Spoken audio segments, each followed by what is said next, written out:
Okay, welcome back to the Itsy Game Series. This is episode 9 Bravo.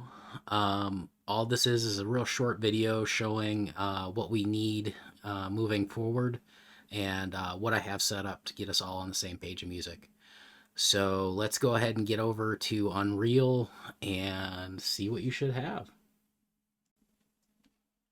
Okay, so here we are in Unreal. Um, like I said, I want to give you a kind of an update as to where we are and what you need kind of going forward. So as we start creating our data tables and setting up our procedural generation system, we need some test assets in order to, like generate and test and check to make sure everything works.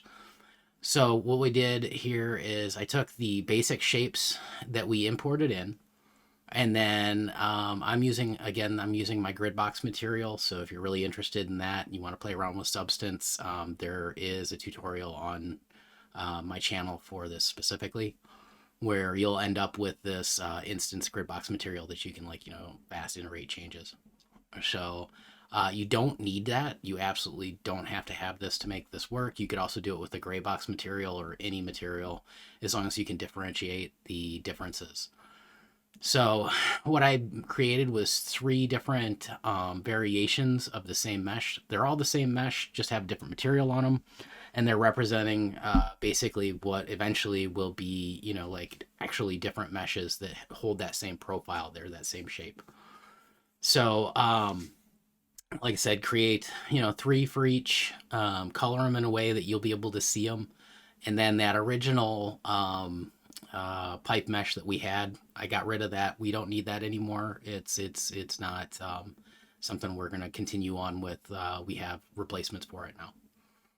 So, like I said, that should get you caught up. As long as you've got something similar to what I've got here, you should be able to continue forward.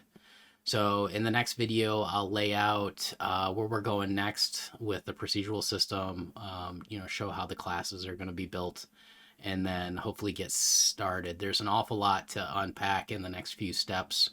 So, bear with me as I try to find the best way to present it while building it at the same time.